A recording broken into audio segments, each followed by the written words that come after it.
The 41-year-old quarterback agreeing to terms on a one-year deal with Pittsburgh, ending months of uncertainty around his future. Rodgers plans to fly to Pittsburgh today and join the Steelers ahead of next week's mandatory minicamp. What does all this mean as far as Las Vegas is concerned? Well, I'm glad you asked. ESPN Bet Sportsbook had the Steelers' odds to win the AFC North move just slightly. So it does not, as far as Vegas is concerned, mean that everything has changed. Our favorite former Steeler, RC, is up with us early this morning. Bart Scott is here, ready to roll. Graziano is here. And Adam Schefter, like most people, I learned of this yesterday from your Twitter feed. Tell us everything we need to know about this finally getting done. Bringing you for the second time in a month, we saw white smoke from the Vatican. It came in the form of Aaron Rodgers agreeing to a one-year deal with the Pittsburgh Steelers. And really, this was the plan all along, for this deal to get done right before the Pittsburgh Steelers' mandatory minicamp that begins on Tuesday, June 10th. And that always seemed to be the date that Rodgers would have to come in by, where he could begin to get onboarded with the Steelers coaches, players, offense, city, everything. Yes, he visited the Steelers. Yes, he threw for DK Metcalf for one day. But the fact of the matter is, the mandatory minicamp was almost like an appetizer to training camp. And I don't think anybody wanted to step into training camp cold, with that being the first time that he would be on the field with the Pittsburgh Steelers. And so the two sides officially formalized that one-year agreement yesterday. Rodgers will fly to Pittsburgh. He will be a part of the mandatory minicamp. And I think that date right there spurred this deal to finally getting done. Graziano. Yeah, and he has been in touch with the Steelers throughout the process. They kind of knew where he stood. He said on McAfee a few months ago, I'm not holding anyone hostage, and it seemed like he acted that way. I know he's been in touch with the offensive coordinator, Arthur Smith, over the past few weeks, so they've exchanged ideas, what it would look like, all that kind of stuff. So it was pointing this way.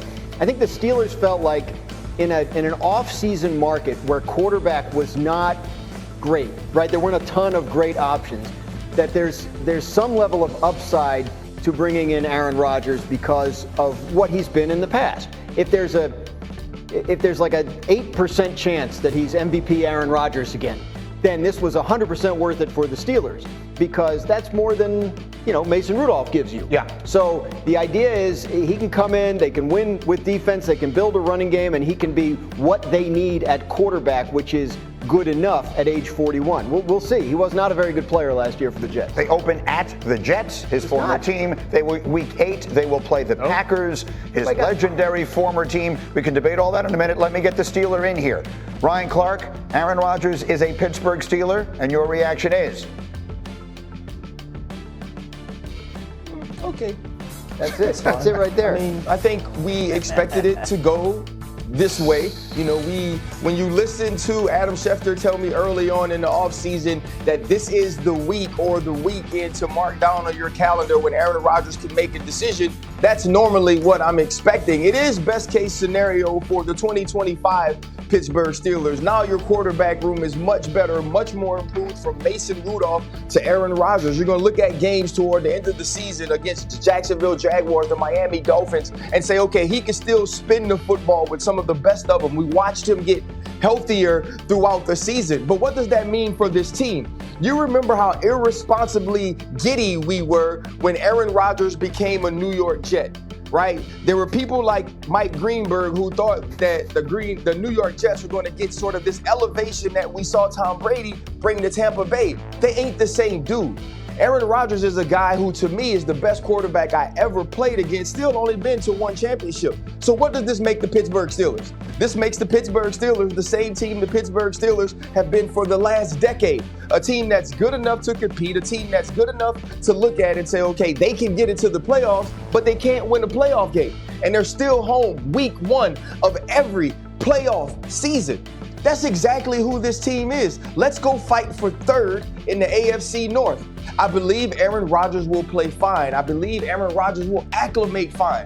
But that doesn't mean that this team becomes the team that is setting the standard that Mike Tomlin, when he took over, was going to continue, and through the first 10 years of his career, did continue. So I think it's fine. I think it's best case scenario for this team. But if you don't have a 2-year plan that says Aaron Rodgers starts this year because Mike Tomlin is allergic to losing, and we are going to sell the farm, give up all the picks to get a quarterback next year, this makes absolutely no sense when we're talking about your long-term future. Bart, you look skeptical.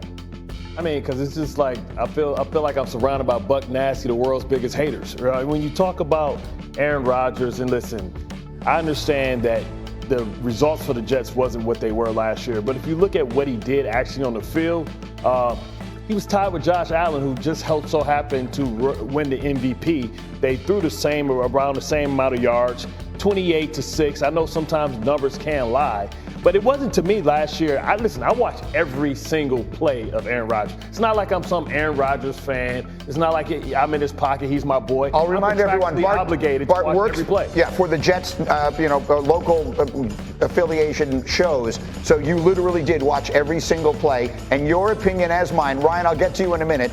Your opinion as mine. And because we can show a ton of advanced stats that suggest he was not good at all last year. There are a million numbers. Completion against whatever. It's awful. It was 25th in QBR. 25th in the league. Listen, if you watched it, it didn't look that way late. Yeah, but context matters, right? And the context was that people thought that it was Aaron Rodgers that couldn't play last year. It was Tyron Smith who from day one could not protect him. When Fashanu got in, it was a much different Aaron Rodgers than what people are in the Aaron Rodgers that we're accustomed to seeing. You can say whatever you want. I've been in this situation. I remember, late in June 6th, in 2006, we made a trade for Steve McNair late in his career. Yeah. People thought that he was done. They brought in Vince Jones, decided to move on from him. Well, all we did is go 13-3. You talk about he takes on a team. This isn't the Jets. This is a team that knows how to win, that has a proud tradition, that can go to the playoffs with Mason Rudolph as the quarterback. You add Aaron Rodgers, it gives you a chance when you go against elite guys. He doesn't have to be the great Aaron Rodgers of the MVP, 4-time MVP. All he has to do is be able to throw the ball and make plays at certain times. You can give me stats all you want. Yeah. I watch every game. The stat is that in 2006, Steve McNair was 33 years old. This guy's 41. Aaron Rodgers, the list of players that have succeeded at a high level at the quarterback position past age 40 has exactly one name on it. And this is 19 years later, right? So you can talk about 33 years old. 25th in QBR last year.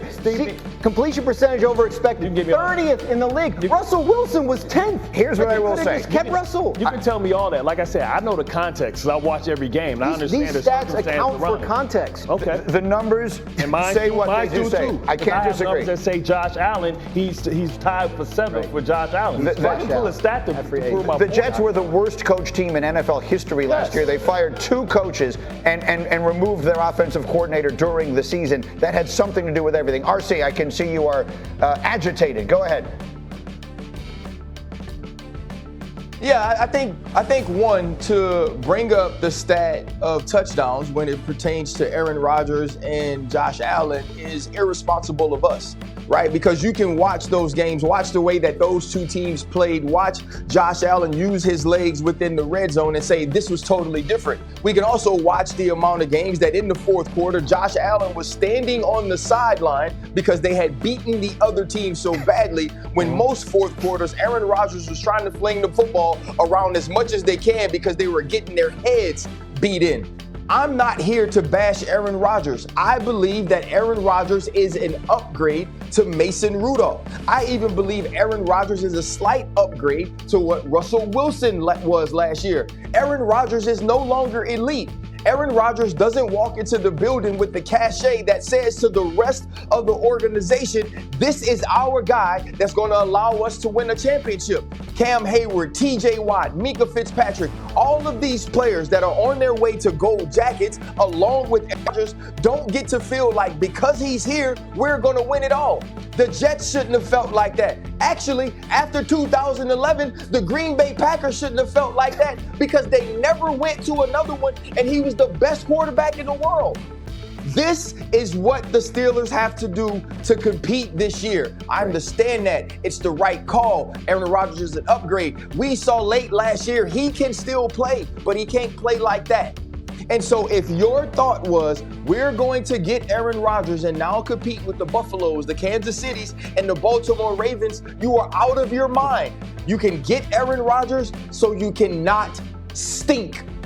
That's Come on, it. man. Other No, than let me that, get Shefty. all of us Didn't are work going to for the watch the Jets. divisional round, the championship round, and the Super Bowl together. Let me get Shefty back in. Go ahead, Shefty. This was the best move that the Pittsburgh Steelers could make right now. But let's also remember that this was the third option for the Pittsburgh Steelers. They were in on Matthew Stafford and couldn't get done a trade. They tried to re-sign Justin Fields. He opted to go to the New York Jets, where he will meet Aaron Rodgers on opening day. And after they couldn't get a trade done for Stafford and couldn't get Fields re-signed, they pivoted to Aaron Rodgers. So Aaron Rodgers right now was their third choice, their best choice right now, but their third choice, and he becomes right now the third best quarterback in the AFC North, behind Lamar Jackson and Joe Burrow and whoever's playing quarterback in Cleveland, who we